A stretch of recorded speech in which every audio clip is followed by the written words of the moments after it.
Brazil over the last 30 years, I'll say last 40, it has increased. It's had increased. Now, Bahia, as an example, is sister city with Los Angeles. So we see people more talking about investing and talking about trade and talking about what we can do for each other. I think on the same level, the lesbians and gays and black lesbians and gays should do the same. I think it's very difficult when we talk about the face of Brazil to see how it really looks. You have to really delve into how it looks. You know, are you indigenous? Are you Afro-Brazilian? Are you just Brazilian or what? And I think that plays an important part until you recognize that there are some differences that make each area wonderful. I think it's very difficult to see that. I see in Brazil many areas where people non-black have been wonderful, and they progress and they do, and they are more inclusive of indigenous and black Afro-Brazilians. On the other hand, I see that in Brazil, that many people, the darker hue you are, whether you're indigenous or Asian or whatever the case may be, the darker you are, the further distance you are away from money, better housing, better health. And there are some exceptions, but I mean in general, the general population, the darker you are, the greater distance you are from having those things that are essential to life and survival. I see the level of influence. The Brazilian community look a lot to the US for influence of music, culture, language, and financing. The same way as the entire Latin America looking at Brazil because of the size and the location to be able to have the same level of influence. So the idea to have our show open to discuss such a strong subject and having your presence in here to elaborate and to give this empathy information to the gay, lesbian, transgender in Brazil is something very important, which we don't see that open a lot, the discussion on the table, and see how I'm not gay or lesbian or transgender, but how can I include my brother and my sister who is? How can I understand about what be the same as me, but at the same time be different? This level of communication today is still not open to anybody. And part of the society are not included. I can never understand how you are part of something you're not included in something. I'm accepting you, but I'm accepting you only part of who you are. And that's what we hear talk about, inclusion. Oftentimes we're excluded as opposed to being included. And oftentimes we're at the same table where decisions are made to exclude someone just like yourself because of the difficulty. Many people think they will lose their job if they open themselves up to it. You will see, as an example, in our theater and in our movie or industry, so to speak, very few black gay men will be considered openly gay. Whereas there are a few women like Wanda Sykes and some others, but you can just start naming the people from Ellen DeGeneres to people in past history.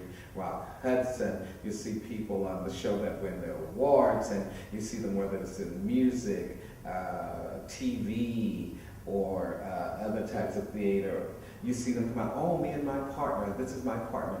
And most times they will be non-black because of where they are and who they are and how they're represented. Plus their large numbers. Across America, you will see strongholds where, by that I mean you will see neighborhoods and communities where, say, West Hollywood, San Francisco, where there are large numbers of gay that carry clout, that carry weight, where they spend their money, where they talk about changing laws.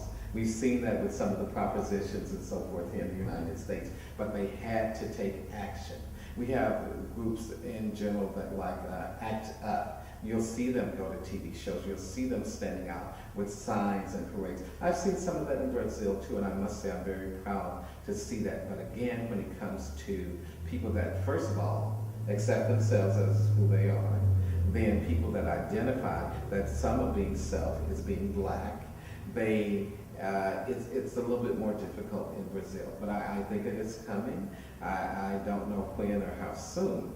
And also, with the inclusion and exclusion part, I know that if your job depends on it, your livelihood, if your food depends on you saying, yes, I am gay or lesbian, you might not say it, even though you may wear a dress, you may wear lipstick, the women may have a short haircut. As long as you don't say it, don't ask, don't tell, it's accepted. Like for us in the service here, the military, many people knew who were gay and who weren't.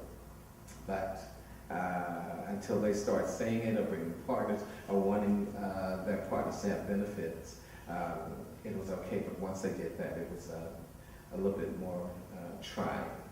So I think in a society where you're not included, where you're set aside, where you're demeaned, where you're ostracized, where you're felt belittled, a lot of that carries with you. You tend to act out.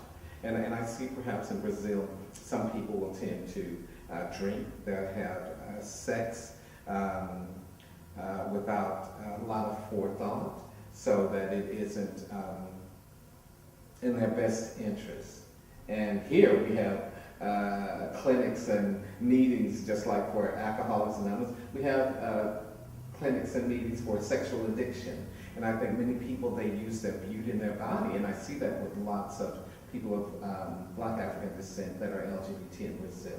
I think there's an opportunity to feel whole, to feel self-worth, to feel that someone desires you, as opposed to putting you down and putting their feet on you. So I think that becomes a problem. On the other hand, you're getting some acceptance, and you're being included, you're out at the galleries, and you're out with people being seen. That you know you're not a subclass. Yes, yes. But when those people leave, then you revert and the depression may become greater. And I think that's where the wellness in Brazil and with those of African descent in the LGBT community falls, because they're constantly being either directly or indirectly seen as subordinate or less than. And I know as an African American, I've seen that, and I still see it here, but not only by those that are non-Black, but by Black folk too. Some of those that have a little bit more money, some of those that are in a better position, some of those think they speak for the entire community. But I think in Brazil, there's an opportunity to look at America, to look at Europe, to look at Africa, to look at other places and see what's happening. If you have access to the media, and if you have access to think. I think the thinking Brazilian, regardless of monetary situation, will be the person to fare better. I think they will have a great opportunity because they will be creative. They will know that they don't accept everything they hear. And I must take my hat off and applaud some of the Brazilians that I've met. They've been very supportive. I think too, again, as you said, with family, friends, sometimes religious leaders to support you. It gives you a better outlook on life. But I know also a problem, I think, in Brazil is Catholicism to one extent. I see on one hand the belief system, the Catholicism and colonialism lending itself to a change. On the other hand, I see the Orishas and dealing with the deities, candomblé. Many people I know are part of that, but they don't admit it.